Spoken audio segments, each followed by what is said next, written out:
I'm gonna burp. Awesome. Glad we got that. One more. Cool. Ready? Cool. Welcome to Lowriders. This is my writing studio. My name is Zach Quinones. I am a screenwriter in Los Angeles, mildly successful, mostly a failure, and here I am to give you unsolicited advice on screenwriting. So, this one we're going to talk about creating a treatment for your screenplay. So, creating a treatment, you can do it before or after. If you do it before, it's a really good way to get a handle on the story that you want to tell. If you do it afterwards, it's a really good way to pitch your story if you're going to try to get it picked up or financed, greenlit, whatever you want, trying to raise money for it.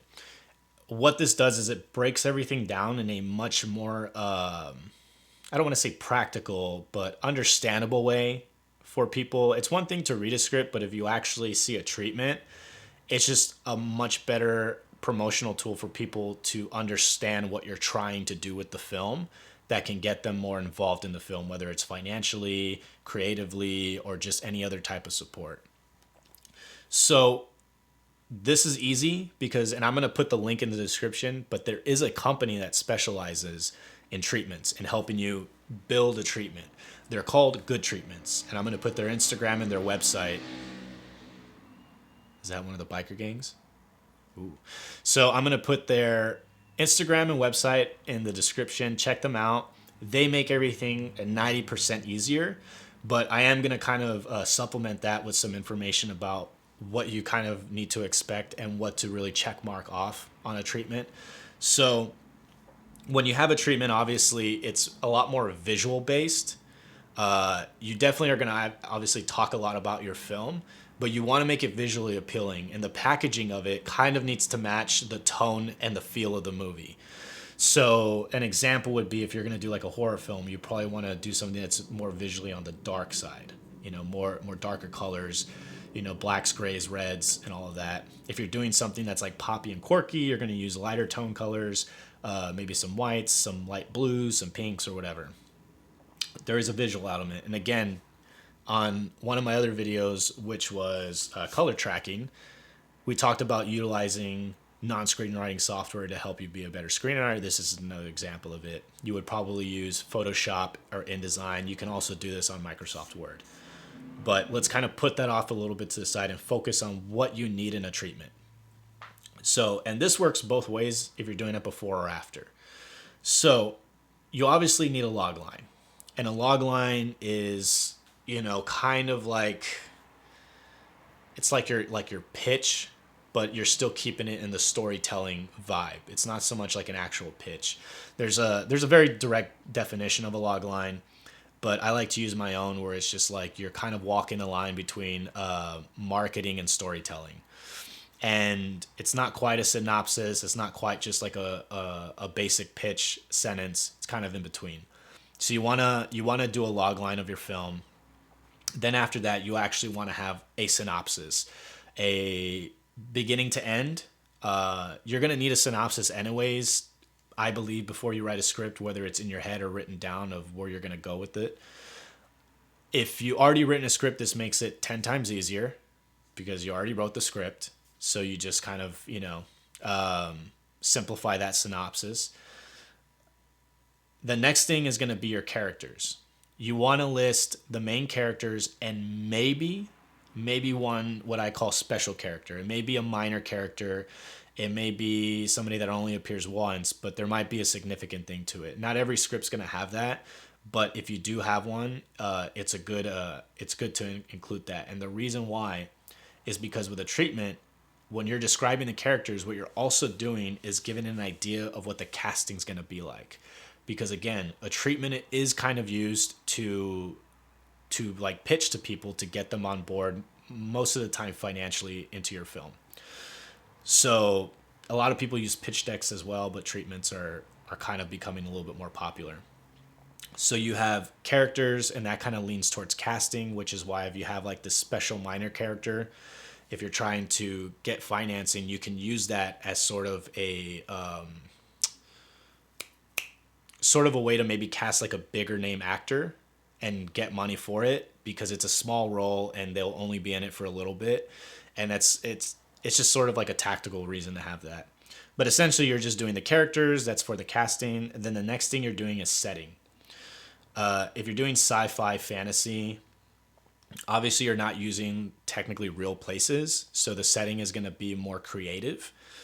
If you're using an actual city like Los Angeles, New York, Chicago, you're going to really push that idea in the setting. A recent treatment I did takes place in Los Angeles, so what I did was I put a bunch of pictures of different areas of Los Angeles that I want to film at. And I explained exactly why this setting is important to the script. The next thing is going to be style. So this is going to kind of combine with the next one, which is inspiration and influence. So the style would be like if you decide I want to use a lot of neon, neo-noir type an environment for this film. Or if I want to use a lot of muted colors, or if I want to use a lot of bright, poppy, symmetrical aesthetics like a Wes Anderson film. That's what you would explain, and you would provide pictures to kind of reference that. And then from that, on the next one, like I said, inspiration and influence, you're going to reference actual films that are inspired, that you're kind of aiming to match in quality or even exceed. So if we were doing, let's say, like a crime thriller, you may do like Drive as one of your inspirations. I can't really think of another one right now, or like Enemy or Prisoners. There's a whole lot of examples out there. And so style, inspiration, influence, they're two separate sections, but they kind of play off each other. And then of course the last thing is going to be the closing comments, kind of like your actual real like business pitch, plus the credits in terms of director, producer, writer, anybody who's attached who has a significant credit that can help. The closing stuff can be, it isn't really quite necessary, but it's very helpful.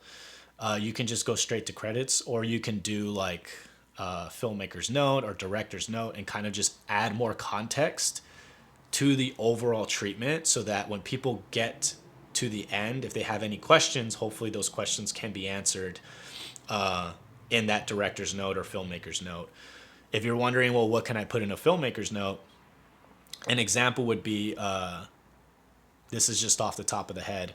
We want to do this film for $2 million.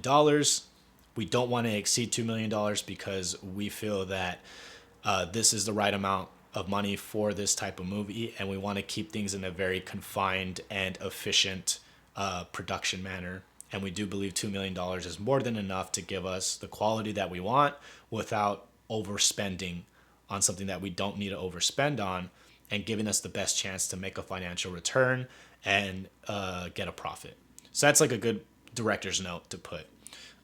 You can also put that in a closing comment, but I would say a closing comment would be more of like just an additional pitch to get this film backed and financed. Other than that, that's pretty much the basic anatomy of a treatment. Again, you can do it before or after. After is probably better.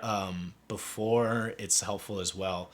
And it's something I think that I've always used since the beginning, since me starting screenwriting. And I even do it sometimes for fun, for scripts that I'm not going to write at all, because it is a good way to keep you on point and to keep you training as a writer. So that's pretty much it. I'm going to have, again, those links to good treatments on their Instagram and their website. Check them out. Buy a treatment from them. You do have to purchase them, but they are beautiful fucking treatments. And they literally do everything for you. All you have to do is just take the words out and replace it with your film and your synopsis and all of that. It's a really, really great tool to use, and I highly recommend it. That's it. We're going to have more videos to come. Tune in with us next week.